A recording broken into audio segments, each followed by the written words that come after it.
the Crafty Crafter Jo here, and thank you very much for anyone who has subscribed so far, has been leaving really warm comments. It really spurs me on to make another video. This video isn't just for intermediates and advanced sewers. I will have a recommendation here if you're a beginner and you want to think about making a jacket. I think that jacket making and coat making is all in the planning. You really need to consider what you're going to wear your coat for, what weather you're going to wear it for, how much you're going to wear it, the frequency. You want to think about all the features that you want. You want it to be comfortable. You want to choose the right fabric for the right pattern. You want it to fit well. There's so many criteria to get a perfect coat or a really good coat that you wear often. I've sewn a lot of coats as part of my work for Minerva, so I've made lots of samples, sew-alongs, masterclass videos where I take a deep dive in how to sew a particular type of fabric. So I've probably got more coats and jackets than anyone would need. Any coats or jackets that I don't need, they go back to Minerva and they're used on their sample rail, or they will put them on a mannequin as part of their other video content.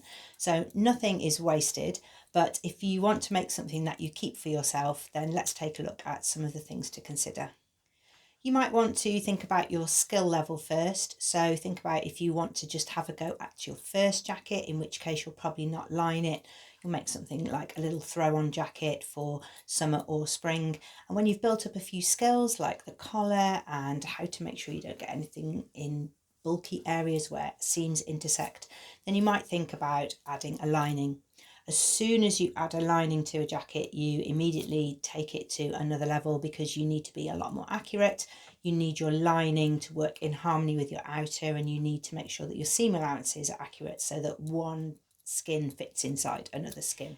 The instructions can sometimes be quite tricky at the corners, at the bottom of a button band, or turning the lining into the hem. You want to have a really nice crisp hem on your coats. There's a couple of different methods, so you might want to read through the pattern first and see if you want to switch anything up. But if it's your first time, or you really like just working really carefully and methodically through a pattern, then really to get a good coat you just have to do exactly what it says. That's easier said than done if you've got a slippy fabric, or your machine's not sewing as well as you thought and you're getting a little bit of tracking where one piece of fabric moves faster on another. That's where you'll start to hit some problems. Even if you think you're being really accurate, you will have slight discrepancies as you sew.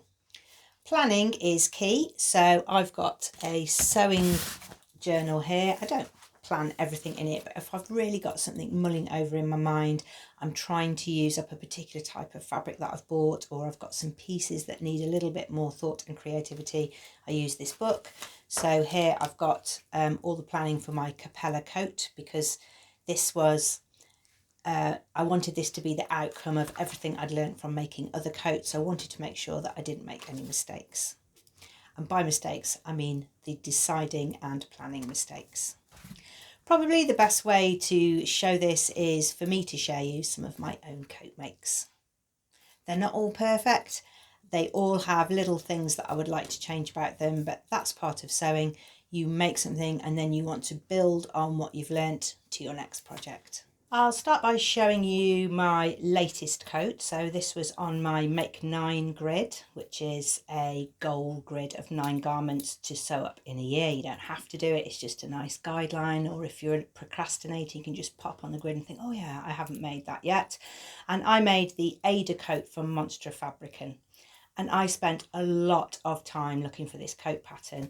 I tried Big Four patterns, I looked at lots of independent patterns, and I came across this coat pattern and I really love the simplicity of it, and it reminded me of a vintage pattern that I'd sewn about 8 or 10 years ago, but I can't get that round across here anymore, and I was really sad to not be able to wear it anyway. It's still in my wardrobe, I can't give it away. But it sort of mimicked a really nice sort of vintage style 1960s coat, so that's why I chose it. The fabric I already had, so I bought the fabric in the Minerva remnant sale. It's an argyle wool coating, so it's a wool and polyester mix, and there was a remnant of it in their first roll end remnant sale, and it was 2.1 meters and I needed 2.4 or 2.5, but I thought, oh, I'll jiggle it around and change something about the pocket. And I did get it out. I couldn't do all of the pattern matching that I wanted to, but I'll talk about pattern matching in another video. I've just got a nice balance there where the grid is working horizontally. This fabric was £4 a metre, so it's a real bargain fabric. And then because I had a bargain outer fabric, I spent some money on a really nice inside, and I added lots of details like a label and a hook. And I made it over a period of time. And I made the lining first as the toile, and then made the outer. So that's a really great tip if you're making a coat. Rather than making a full toile of a coat, because it can be really complex, just make the lining first, put the facing on if it's needed to get it to the size up to your neck. Try it on, you know, see if you've got enough bicep room, see if you've got enough room for a coat or whatever you want to wear underneath. Think about what you want to wear underneath. I've made jackets before that I can only wear a t-shirt underneath, and then I didn't wear them in the winter. So here's my coat. I really love it. There's one thing I don't love about it, and that is that it's not a solid colour. So I had a grey coat that my dad bought me up for my 40th birthday. It's quite a memory coat. I keep that even though I can't again get it around me. And I thought this wool coat would be, oh, that'll be my like best coat. But actually it's really quite difficult to wear unless you're wearing something plain. That's why today I just put on a Tabitha t-shirt and jeans, because whenever I try to wear something else, that coat can be a little bit problematic unless it's already done up to the top and you never take it off. I wear pattern trousers quite a bit, so it's a little bit tricky. So really think about your fabric and the frequency in which you want to wear your coat. If you want to wear your coat all of the time, I really recommend a solid colour. Even it can have a texture, it can have a little melange sort of light and dark tone in it, but as soon as you go for a printed fabric, you have sort of backed yourself into a corner. And it doesn't matter if you wear patterns with patterns, but I don't really like it so much for myself. So this coat, I love it, I wear it to carol service, I wear it to our local shopping centre, I wear it if I go into town where I park outside. It's probably done up and you can't really see what's underneath, so I still do get a lot of wear from it. Pattern wise, I would absolutely make the Ada coat from Monster Fabricant again. It's simple, it's classic, it's a great shape, it's just a really lovely silhouette and style. My next coat is an Ilford jacket, and if you're a beginner sewer, then an Ilford jacket is a really great place to start. It's quite a boxy style. You can have it short, like a little throw-on shacket jacket, or you can have it long as a coat. Sometimes you see them on, people post pictures of them and you think, wow, that's a great coat. And then you look to see what the pattern is and you're quite surprised that it's the Ilford jacket. It can look really different in all different kinds of fabric. It's suitable for men and women. I made one for my husband. I've got a couple of them actually. I'll put that in a jackets video as opposed to coats. But this one I made for a video for Minerva. It was their oilskin masterclass, and I wanted to show how to sew oilskin, so I chose a project that used that fabric, and I'd never used it myself before, so I was kind of learning as I went along and researching and collecting lots of information. And I made the jacket, and it's beautiful. I mean, where else would you get like a peachy coral oilskin jacket? But I made a couple of errors here in the choosing part. So the jacket is like a long style. I thought about that I would be wearing it in a shower.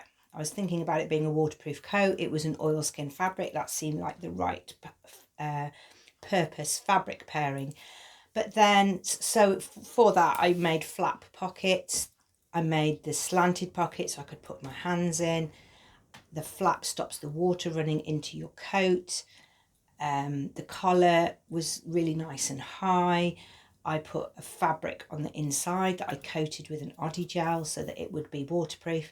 And the biggest omission, the biggest thing that I didn't even plan or think about was it doesn't have a hood. So I made all these considerations for a waterproof coat and it doesn't even have a hood. So it's one of those coats that I do wear, and I do wear it a lot. It's sort of the one that I would keep on the peg for the summer and spring months. The checked woolly one, I'll put that up now, put a dust cover on it and keep it till it's autumn when it gets chillier again. So those ones are sort of like for like. And if it's raining, I just have to use a brolly. I've got a little vinyl like fisherman's hat that I sometimes wear if I'm on a dog walk. Inside there is an art gallery fabric, which was a remnant that I had, and it was a cotton. I used a gel on it to waterproof it, but I didn't want that inside the sleeves. That's another planning consideration. If you are lining the coat sleeves of any coat, make sure it's something slippy. You don't want to catch the nap of anything else. You don't want your jumper to rub. You don't want to do that thing where you're always trying to get your hand at the end of your sleeve. Make sure that in there it's something slippy, and actually it doesn't even matter if it matches the rest because it's going to be on the inside of the sleeve. So that's another top tip. Are you wearing in the rain? Does it need a hood? And how am I going to line the inside? My next coat, it's a kind of jacket but can be full length as a coat, is the Hovea jacket from Megan Nielsen. This is a quilted jacket, and it does show you in the instructions how to quilt your own fabric, so you can make your own planning choices where you make an outer fabric, put batting and another fabric behind and quilt it all together.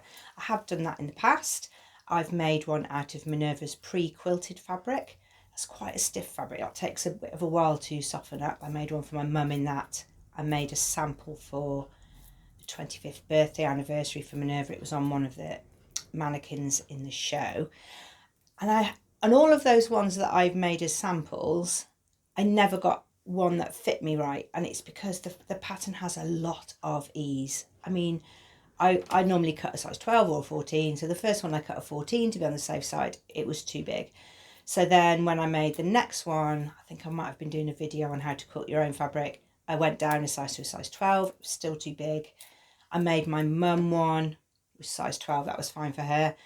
And then I went to a social and I spotted someone in a Hovea jacket, a friend of mine, and I said, God, I love that. What size is it? Because it looks really good on you. She said, oh, it's a size 8. And I said, would you mind if I tried it on? I tried it on and it was great. And I would never have cut a size 8 from the pattern. It would take me another 2 jackets to keep going down a size. So it's definitely something to think about if you're making this jacket, especially here. It's got a drop shoulder, a lot of arm room. In that respect, it's really great for wearing over a sweater or a jumper, so it can be a true winter jacket. It's got a slightly unusual pocket, either a really deep one or a really, really skinny one that's sort of not very functional. So I cut this one about halfway between the two because I'd made it a couple of times, so I knew that I wanted to change the pockets. That one I used the tie, and I used a Merchant and Mills jacquard, really lovely fabric. I bought it from the pop-up shop at Shropshire Sews, and it was cream, and I thought I'm not going to get caught out like that checked coat where it doesn't go with anything. And then when I wore it, it looked like I was wearing a karate jacket because it was all that sort of creamy ecru colour, and it had a tie at the front, and I thought, oh, I made a mistake here. So I just used to tuck the ties into the pocket and just wear it as a swing open jacket. And it was fine in the spring and everything. And then in the winter, if I went for a walk, because it's so easy, easy in the front fit, it would blow open and it was just really cold. It wasn't doing the actual job of a coat. So I decided to unpick the button bands a little bit at the front, took them off, and I added some toggles and tabs and cords, and it's made a little feature on the front, but it means I can do it up. If it's open, it looks okay too. I'm generally wearing jeans or trousers. The colours there mean I can still wear a print with it, so I have revisited that jacket a couple of times. If you're new to sewing, I think it may be a bit of a step up. You could definitely use the pattern pieces and make one out of something else. So if you found like a teddy fleece or a light or pliable boiled wool or some kind of coating, you could definitely use that pattern to make a sort of over jacket. It doesn't have to be quilted. So you can use that pattern to really grow your sewing, but just be aware of the ease in the sizes. Check the finished garment measurements and compare it to a coat that fits well to you. This coat is a real practical one. I don't know if I would really go and choose to make it again, but I made it in a video to show how to sew Ripstop, and it is Simplicity 8843, which is like a cagoule pattern. It does have a tie channel that you would put in the waist, but I was really struggling to sew the ripstop. It is such tricky stuff to sew. It is absolutely no give in it at all. So really soon your seams will creep, and you try to put a walking foot on, but that kind of damages the fabric a little bit, and you have to go through this whole process of sort of taping the seams together. So it's not something that I think would be quite a thrifty way to get a waterproof coat or anything like that. But I did make this in the video just to show some techniques for how to put the pockets on, how to put a zip on and all that kind of thing. And I keep it in that little bag, and if it's a warmish day, I wear it to walk the dog because we have quite windy lanes by us, so it's good to be seen. My last coat is the Grace jacket from Atelier Jupe, and this is another revisit. I'll probably talk about this more in another video, but don't look at my coat and think, oh, I don't like the Grace jacket, because the Grace jacket is slightly different.